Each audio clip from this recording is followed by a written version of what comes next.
So my first ever social interaction in Grande Prairie, it came off, well, strong would probably be the polite way to describe it. See, I came here for work. When my boss first suggested Grande Prairie to my wife and I, first question we had to ask was, where the heck is that on a map? But as we learned about Grande Prairie, it became clear that moving here was a great economic opportunity for us. Get in the housing market way better than we could in Calgary, as promised not just promotion to Grande Prairie, but if I did well, a promotion out of Grande Prairie eventually. So we moved here purely for the economic opportunity. And our move, it did not go well. There were lots of mishaps along the way, including right after taking possession of our house. We had an ice dam that made us rip it out to the studs. My job wasn't going the way I had hoped, even just 1 or 2 days in. And to make matters worse, I was 8 hours away from my family and friends, 4.5 hours away from the closest disc golf course, which was my big passion. So my move to Grande Prairie was not going well. I'd only been here for about 72 hours and I was already feeling sorry for myself. And then I'm driving down 102nd Street. I'm in my old GMC Safari van right by the Catholic Church. As I'm driving by, I see this group of adults with a few junior high kids walking down the street with these really colorful things in their hands. And as I'm driving up to them, I go, what is that? I'm looking closer, and just as I'm past them, I think, oh my gosh, those are discs. They're playing disc golf. I didn't know anybody even knew about disc golf here in Grande Prairie.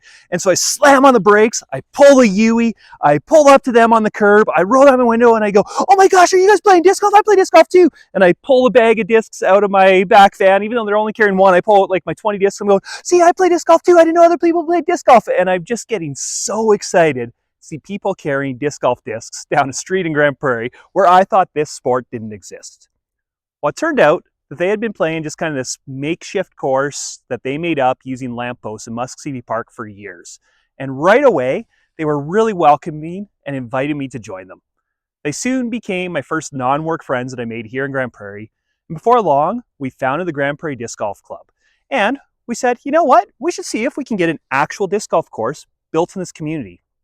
When we said that, I didn't have high hopes because I'd been in Calgary for 10 years. The club had been trying to get municipal permissions put in an 18-hole disc golf course. I was hearing stories from across Canada of municipalities saying, no, it's new, it's something we haven't heard about, we're not even going to try that.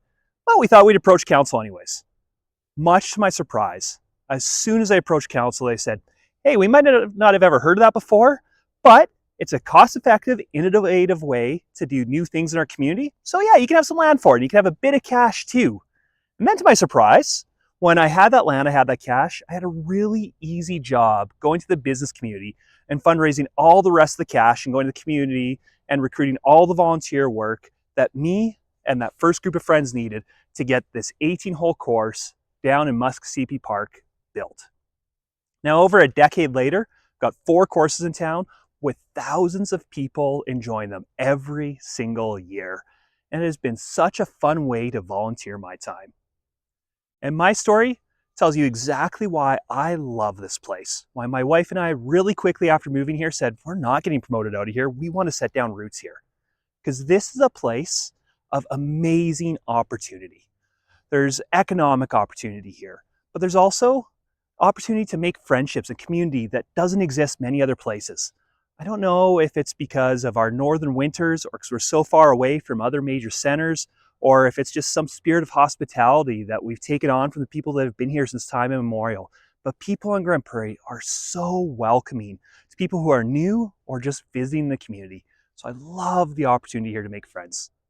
And I also love that this is a community where when new people show up, we say, hey, do you want to put your stamp on this community? Do you want to do something new? Well, then let's figure out what that might look like. It's an opportunity to not just improve your economic situation, but also improve your community and make a mark on the world here in Grande Prairie. And it's that type of opportunity that made me not just say I wanted to live here, but also that I wanted to run for council. So I want to make sure that these opportunities continue to exist and that we're even enhancing them in Grande Prairie.